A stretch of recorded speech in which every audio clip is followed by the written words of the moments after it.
ಮಂಜೇಶ್ವರ ಗ್ರಾಮ ಪಂಚಾಯತ್ ವ್ಯಾಪ್ತಿಯ 20ನೇ ವಾರ್ಡ್ನಲ್ಲಿ ಕಳೆದ ಹಲವಾರು ವರ್ಷಗಳಿಂದ ಮಳೆ ನೀರು ಮನೆಯೊಳಗೆ ನುಗ್ಗುತ್ತಿದ್ದು ಈವರೆಗೆ ಯಾವುದೇ ಕ್ರಮವನ್ನು ಕೈಗೊಂಡಿಲ್ಲ ಎಂದು ಅಲ್ಲಿನ ಸ್ಥಳೀಯರು ಅಳಲನ್ನು ತೋಡಿಕೊಂಡಿದ್ದಾರೆ.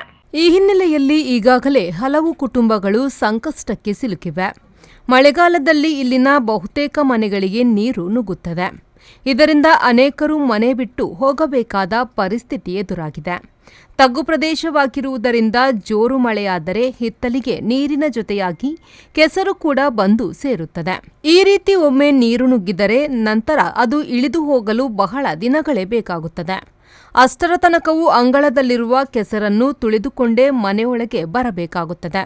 ಕೊಳಚೆ ನೀರು ಕಟ್ಟಿ ನಿಲ್ಲುವುದರಿಂದ ಈ ಪ್ರದೇಶದಲ್ಲಿ ಸಾಂಕ್ರಾಮಿಕ ರೋಗ ಭೀತಿಯೂ ಎದುರಾಗಿದೆ. ತ್ಯಾಜ್ಯ ತುಂಬಿರುವ ರೈಲ್ವೆ ಚರಂಡಿ ಹಾಗೂ ರೈಲ್ವೆ ಹಳಿಯ ಸಮೀಪದಲ್ಲಿರುವ ಚರಂಡಿಯಲ್ಲೂ ತುಂಬಿರುವ ತ್ಯಾಜ್ಯಗಳನ್ನು ಸಂದರ್ಭಕ್ಕೆ ಅನುಸಾರವಾಗಿ ವಿಲೇವಾರಿಗೊಳಿಸದೇ ಇದ್ದದ್ದು ಮಳೆಗಾಲದಲ್ಲಿ ಈ ಪರಿಸರದ ಜನತೆಗೆ ಸಂಕಷ್ಟವನ್ನು ಎದುರಿಸುವಂತಾಗಿದೆ. ಕೆಲ ದಿನಗಳ ಹಿಂದೆ ಬ್ಲಾಕ್ ಪಂಚಾಯತ್ ಅಭಿವೃದ್ಧಿ ಸ್ಥಾಯಿ ಸಮಿತಿ ಅಧ್ಯಕ್ಷ ಹಮೀದ್ ಹೊಸಂಗಡಿ ಮುತುವರ್ಜಿ ವಹಿಸಿ ಈ ಪರಿಸರದ ತ್ಯಾಜ್ಯವನ್ನು ಒಮ್ಮೆ ವಿಲೇವಾರಿಗೊಳಿಸಲಾಗಿತ್ತು. ಪ್ರತಿಯೊಂದು ಮಳೆಗಾಲಕ್ಕೂ ಇಲ್ಲಿಯ ಕುಟುಂಬ ಮನೆ ಉಪೇಕ್ಷಿಸಬೇಕಾದ ಪರಿಸ್ಥಿತಿ ಎದುರಾಗುತ್ತಿದೆ. ಸಂಬಂಧಪಟ್ಟವರು ಇದಕ್ಕೊಂದು ಪರಿಹಾರ ಕಾಣಬೇಕಾದದ್ದು ಅನಿವಾರ್ಯವಾಗಿದೆ. എത്ര കഷ്ടമാണ് ഇത്ര തണ്ണി നിറഞ്ഞിട്ട് ഞങ്ങളിവിടെ ആരും കേൾക്കുന്നവർ പിടിക്കുന്നവരെന്തില്ല. ഈ ഭാഗത്തൊക്കെ തന്നെ വന്നിട്ടില്ല. പിന്നെ അയാൾ അവിടെ പോയിന് ഇത് നോക്കുവന് അവൻ്റെ ഇത് ഇവിടെ വന്നിട്ട് എന്ത് കേൾക്കുന്നില്ല പിടിക്കുന്നില്ല. അയാൾ സിരൂറ് പോയിനിപ്പം അവിടെ ഇതാക്കുവാൻ വേണ്ടിയിട്ട്. ഇവിടെ നാട്ടിൽ ഇങ്ങനെ ആയിട്ട് തണ്ണീര് മുങ്ങിയിട്ട് എത്ര സമയം ഇതാക്കുന്ന അയാൾ പിടിച്ചിട്ട് അയാൾ വരുന്നേ ഇല്ല.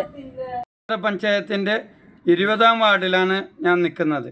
ഏകദേശം കഴിഞ്ഞ ഒരു 30 കൊല്ലങ്ങളായി ഇവിടുത്തെ ഒരു 30 വീടുകൾ വെള്ളത്തിൽ മഴക്കാലം വന്നെങ്കിൽ ഫുള്ള് വെള്ളത്തിലാണ് നിൽക്കുന്നത്. ഇവിടുത്തെ പിള്ളേർക്ക് സ്കൂളിലേക്കോ ദർസിലേക്കോ പോകാനുള്ള ഒരു അവസരം ഇല്ലാതെ ഭയങ്കര ബുദ്ധിമുട്ടിലാണുള്ളത്. കുടിവെള്ളം പോലും ഇല്ലാതെ കുടിക്കാനുള്ള ഒരു അവസരമില്ല.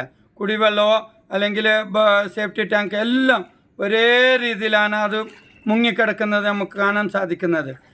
ഇവിടെ ഒരു MLAയോ MP യോ വന്ന് ഇതിലേക്കുള്ള ഒരു സൊല്യൂഷന് ഒരു പരിഹാരം കണ്ടുപിടിക്കാൻ ഇതുവരെ സാധിച്ചിട്ടില്ല. പകരം ഇപ്പോൾ നമുക്ക് കാണാൻ സാധിക്കുന്നത് MLA അവിടെ ശിരൂരിലേക്ക് പോകണ്ടെന്നല്ല, പകരം ഇവിടെ സ്വന്തം മണ്ഡലത്തിൽ 10-30ഓളം വീടുകൾ ഇവിടെ വെള്ളത്തിൽ നിൽക്കുമ്പോൾ ഇവിടെ വന്ന് ഒരു വിസിറ്റ് ചെയ്യാനുള്ള ഒരു കാര്യം പോലും ചെയ്യാതെ ബാക്കിയുള്ള സ്ഥലത്തേക്ക് പോയിട്ട് എന്താണ് കാര്യം? അതാണ് നമുക്ക് പറയാനുള്ളത്. ഇന്ന് എത്രയും പെട്ടെന്ന് വേണ്ടത് ഇപ്പോൾ ഇതിലേക്കുള്ള ഒരു നല്ലൊരു ഡ്രൈനേജ് ആക്കിക്കൊണ്ട്. ರಹಮಾನುದ್ದಿ ಅವರ V4 ನ್ಯೂಸ್ ಮಂಜೇಶ್ವರ.